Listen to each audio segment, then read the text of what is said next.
Welcome. We appreciate you joining with us to watch this message. We pray it will bless you, that we'll all learn, grow, and become more like Jesus. Let's join in watching the message at this time. It was a day of festivities, but the guests had not arrived yet. Several guests were going to arrive in a few hours, and the house would be filled. It was the one main guest that they were waiting for, but this guest would come with a lot of other people with them. Didn't often stop by, but when they did stop by, it was a festive activity and everybody would be excited. So the pressure was on for the two ladies of the house to have everything prepared and ready. Clean the house, do the cooking, make sure that everything is prepared for when they come. So the two of them worked feverishly to get it all ready to go. They had worked for a while and cleaning and so forth, and then they decided, we need more food. We didn't bake enough bread this morning. So they thought, do we bake 2 extra batches of bread, or do we... They decided to make 4 extra batches, just in case it was a larger crowd than expected. They knew that at least a dozen people were coming, but possibly could be double that even. Meat. They forgot about the meat. They sent the man of the house out to get some more lamb. Not just a little lamb. Of course, they wanted it tender, but it needed to be large enough so that it would feed everyone that was coming. So get the right size and get it slaughtered and get it back to us so they could start cooking. So the two ladies were well along. They had the bread baking and hoped that it would be done in time. But if it wasn't, after it got, they had to rise and so forth and then bake it. But if it wasn't quite done, the house would sure smell good. Of course, then the roast lamb would smell good also. And everything was going well. Finally, somebody yelled out, "They're coming, I see them." And by then, other guests had arrived at the house. And so they all went out of the house and looked down the road. And sure enough, there they were coming. And somebody said, "That's them, that is them." With that, one of the two ladies in the kitchen, the younger sister, dropped the ladle, tore off her apron, and dashed out of the house to meet the guests. The older sister that was left in the kitchen stayed behind, thinking, that's like my little sister. And so she wasn't too worried. She thought the sister will be back soon to help her out. And she waited. Little sister wasn't coming back. She waited a little bit longer. Little sister still didn't come back. And then she heard the commotion in the house. The guests had all arrived, and there was a whole batch of them. Sister still didn't come back. By now, the older sister was getting a little bit impatient in the kitchen, and she was already sweating bad, and now she started sweating more because she started getting upset. A little bit of anger started brewing. Blood pressure's going up a little bit more. And finally, she was downright angry. "Where is that sister of mine?" She couldn't take it any longer, and she actually stormed out of the kitchen and saw her little sister sitting at the foot of the guest, the feet of the guest. The dreamer was just sitting there, forgetting about what all the work it needed done.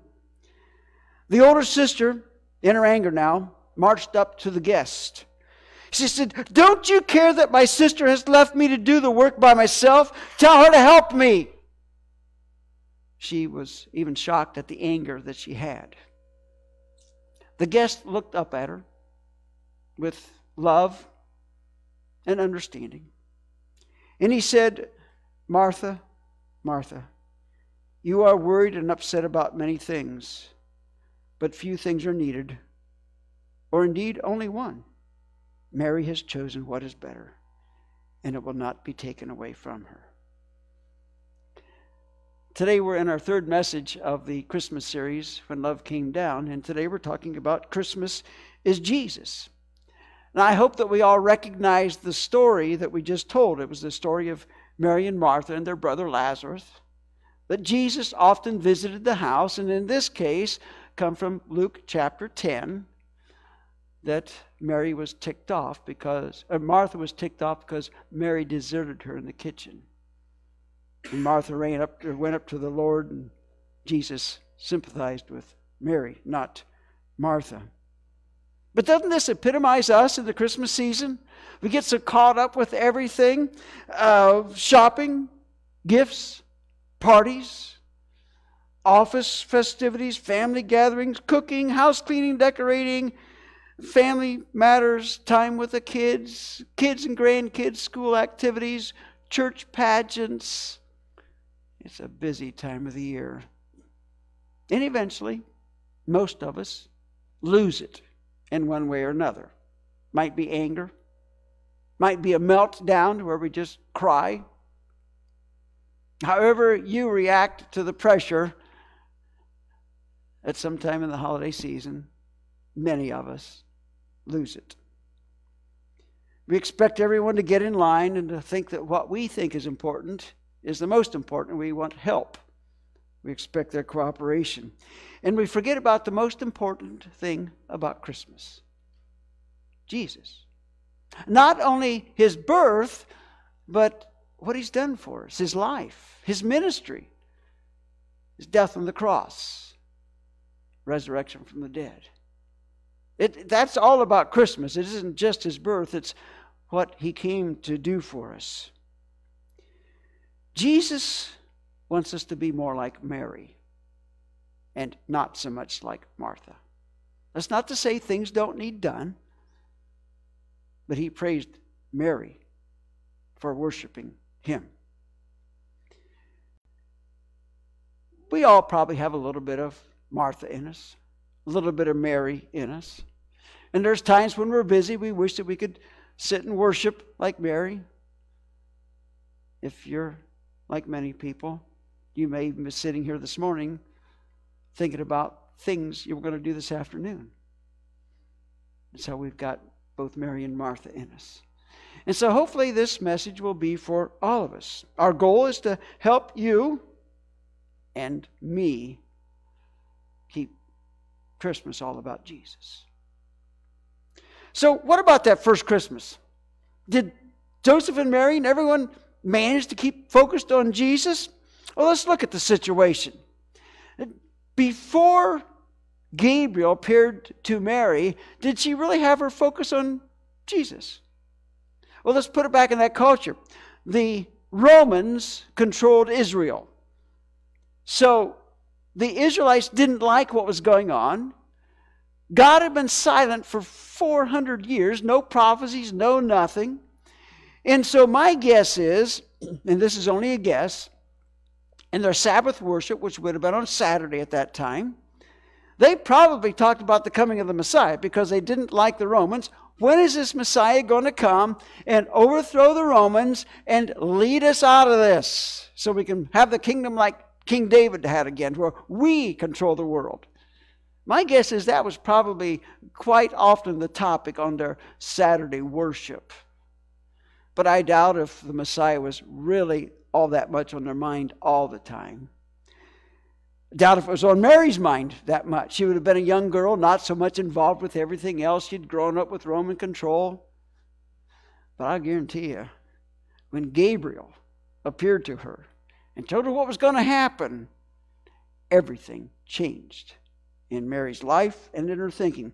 Let's go to Luke chapter 1 and begin with verse 26.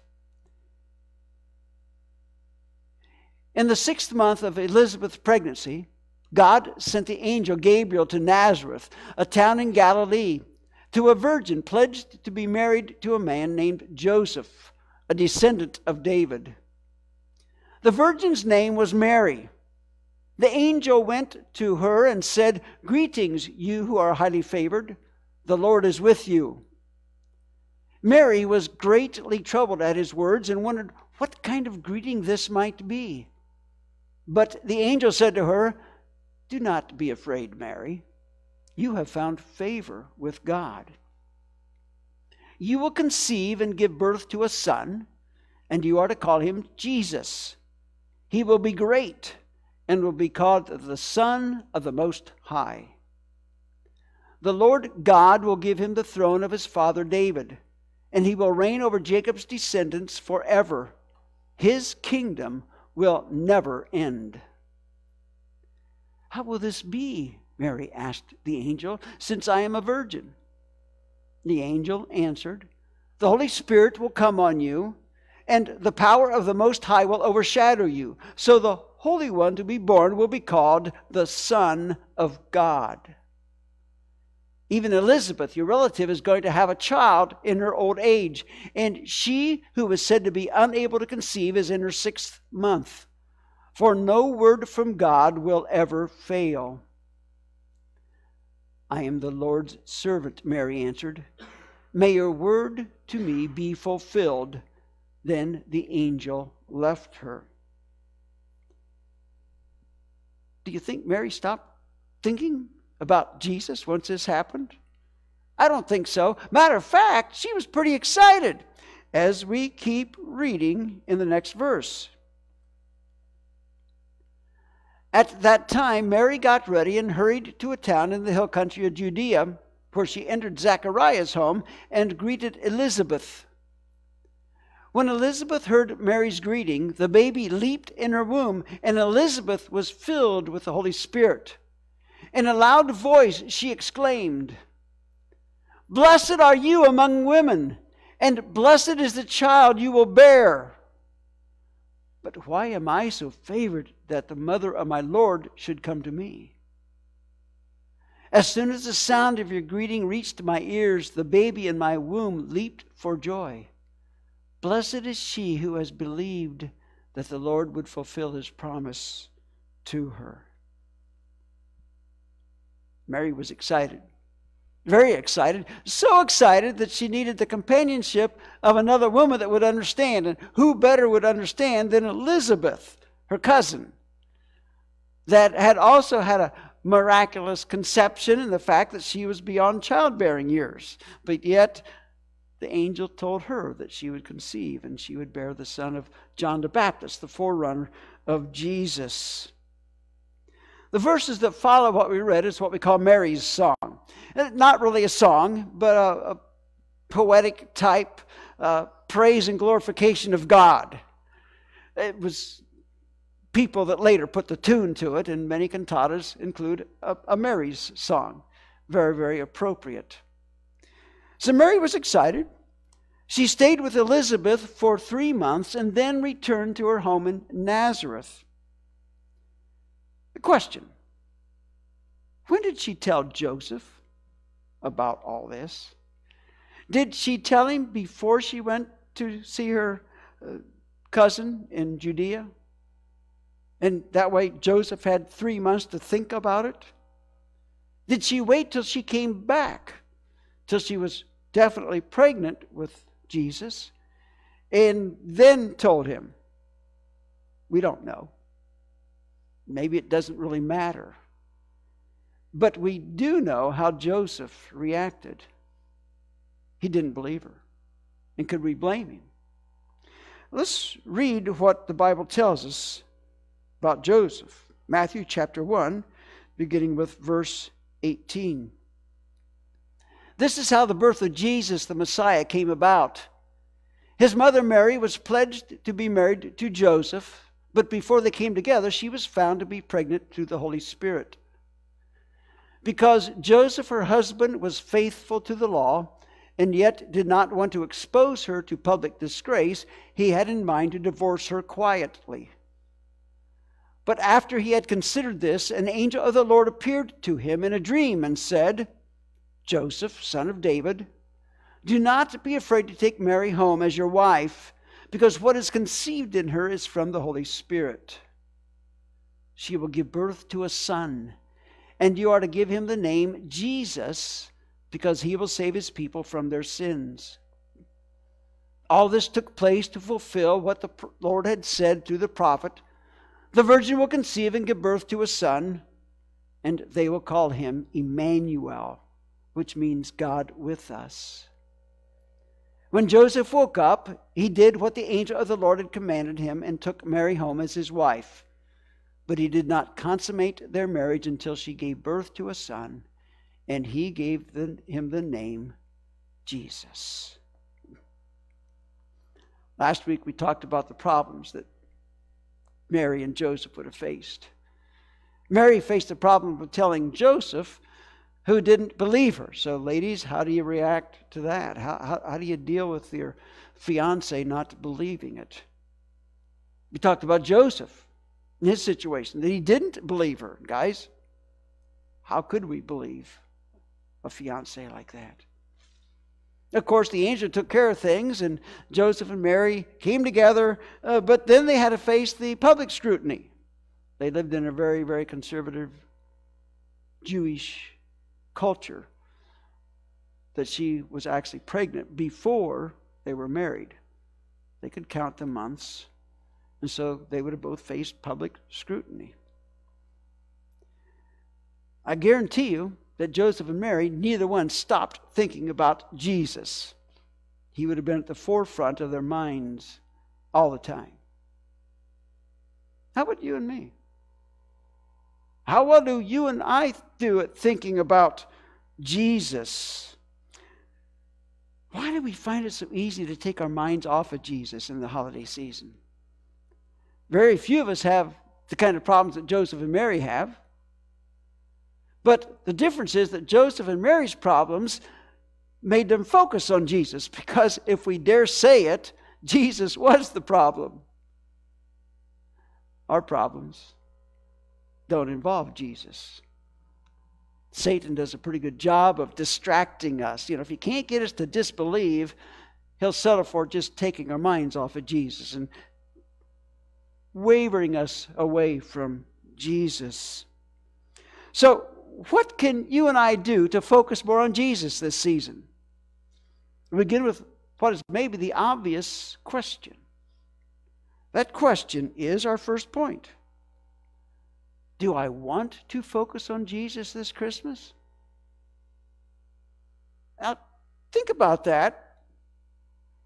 The instant reaction is to say, yes, I want to focus on Jesus this Christmas, but do we really? See, most of us have Jesus in a box or in a drawer. We have Jesus right where we want him. Some of us have Jesus in a box, we've slid him back in the corner, and we throw some of our garbage on him, our jackets. We stack extra things that we don't want. And when we want Jesus, we go looking for him and pull him out and have Jesus. Other people put Jesus in the drawer. Other people put Jesus in a box, but they put him out a little bit farther. Maybe they set him on the table and so that they can see him more often. Others put Jesus right smack dab out in the middle of the room so that he's always visible to them. That's what I'm saying. All of us have Jesus right where we want him. But for most of us, do we really want to pull Jesus out a little bit more in our lives so that he's not in that corner, not so boxed in? So how can we maybe adjust to this? Well, read the Christmas story. Yeah, read the Christmas story. Not just once, read it twice, 3 times, 4 times. Maybe read it every day. Enjoy it. Get the pleasure out of it. Then once you've read it enough, scrutinize it a little bit. Start asking questions. Maybe ask a question as though you really don't believe it. Not saying don't leave the faith. I'm just trying to say look at the other side of things. People say they don't believe in God. They don't believe in the miraculous miracle of the virgin conception. Well, okay, so look at it through their eyes. Start to dissect it a little bit. Let me ask you some questions. Why was Jesus born in a manger? How many angels sang to the shepherds in the field as they announced Jesus' birth? Why did 3 magi come to worship Jesus on the night of his birth? Now, did you catch the false assumptions in every one of those questions? One of those questions even had 2 false assumptions. So if you missed the false assumptions of the question, you can catch it live streaming because it'll be on there, or you can wait till we get it uploaded onto our website. and you'll catch the false assumptions. The reason I asked it like this is because when I was a teenager, our youth group leader asked us several questions about the Christmas story. We were teenagers. We knew everything. And so she asked us questions like this, and when we went through the answers, we found out we weren't so smart after all. There were many traditions that we were following, our cultural traditions, rather than the true Christmas story. So that's why I say read it through and scrutinize it. Try to understand a little bit more than what you have before. You know, this is the age of smartphones, electronic tablets, computers. So when you read the story and you got a question, do some research on it. Now be careful, there's some false things out there, but for the most part, there's a lot of truth on the internet, and you can find things that will help you answer some questions, research some things. And if you don't have the smart computer or the smartphones, tablets, or the computers, you probably have an encyclopedia yet. One of those antiques in your house. And you can find some things there. Bible study. Different aspects of it. A study Bible has a lot of these answers to it. So, here's another way to keep Christmas all about Jesus. Plan daily activities with Jesus in mind. Plan daily activities with Jesus in mind. Okay, now I'm going to get out on a limb here where I don't really know a whole lot about this, so I'll just say that right off the bat. Advent. Now I'm going to have to admit, growing up, we never did Advent in our family. We never talked about, to my knowledge, never talked about Advent at church. My view was it was a denominational thing that other churches did, but not us, not as independent churches. And I really wasn't that much aware of Advent. And by the way, I apologize if you're from a denomination. I'm not knocking that. Matter of fact, I'm going to compliment you on that.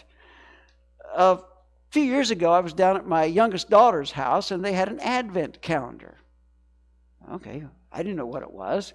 Now, I should have talked to her to get the details of it, but if I remember right, they laid the Advent calendar out on their coffee table, and it had 25 days of December leading up to December 25th. And theirs was a kid's Advent calendar, so if I'm remembering correctly, every date had a little door, little paper flap. You'd open it up, and inside was, I don't know if it's a tree ornament or whatever it was that they would hang on this little Advent tree. But along with that date, there was a devotional that they would read out of a book that went with the calendar, and Bible reading. I mean, there was prophecies, there was all kinds of things. And the kids were excited. I mean, it was my daughter and her husband and their 3 kids. They were excited about what they were doing. Now, maybe they were excited because they could show Grandpa what was going on. That could be it. But my daughter's family has a special time every day. The kids know it. This is when we're going to meet around this coffee table in the living room and go through the Advent calendar. And how better way to instill Jesus into Christmas every day? What better way to raise the kids than to do it like that? Now there's Advent devotionals. There's different things with Advent that you can do and incorporate it into it different ways. But you know, if you've got a spouse that doesn't like to attend church, you know, spouses are even open more at Christmas time to do things that they don't normally do, and they don't have to go to church for the Advent calendar or for different aspects that we're going to talk about. So it's a way to bring the family together, whether you're a grandparent or not, too. I mean, we don't need kids to do this. We as individuals can do the Advent, and I thought about it the other day, but the Advent calendars that I found online would all arrive after Christmas. Okay, maybe another year, but things for us to think about. Now, beware. When I did a search for Advent calendar, the first thing that came up was a Santa Claus Advent calendar and a snowman Advent calendar. I had a specific search for a Christian Advent calendar, and then I found what I was looking for. Don't buy a Santa Claus Advent calendar, even if it does point you toward Christ. Go for a Christian Advent calendar, not a snowman Advent calendar, a Jesus Advent calendar, a Christian Advent calendar. Make it all about Jesus. Okay, another idea to keep Jesus in Christmas is maybe set up a nativity scene one day at a time, one piece at a time. I know most nativity scenes don't have 25 pieces to them, but we can add to them. Buy another cow and a calf, more sheep, more shepherds, no pigs. The Jews did not have pigs, would not fit. But you can add things to it. And if you've got kids, grandkids, talk about the different aspects. And even if you've got more than one animal, well, what do you think this animal would have thought about Jesus' birth? You get several things you can bring in to bring Jesus into their lives and into Christmas. Well, purchasing a book on Christmas and read a little bit of it every day. Some of these books out there have added to the Christmas story. Now, be careful, don't get too fictional with the whole thing. But what we're after is to focus on Jesus this Christmas. And it's something all of us can do. We read a little bit of it every day. Plan your decorating over the month of December. Now, I know most of us like to get the decorations out soon after Thanksgiving, and they're coming out before Thanksgiving now, I understand. But maybe some aspect of Christmas decorating you save just for one piece starting at the 1st of December, and then add a piece every day, making a devotional time out of it, a prayer time. Now, there's Advent candles, but even you don't have to have that. You can just have a simple candle, maybe sitting on your table, and you sit down in the morning, you light the candle, or in the evening, whatever your time of day is, light the candle, and that's the time that you do your Christmas devotional or your prayer time. There's different aspects that each of us can do, and by lighting the candle, that makes it special also. Pray. Read. The idea is to do something every day. Try to make it the same time every day so that you whatever works best for you. And focus on Jesus. I know. Some of you are probably thinking, boy, this is really a shallow message. And you're right. It is. There's nothing theological about it. But sometimes the simplest things are the deepest things.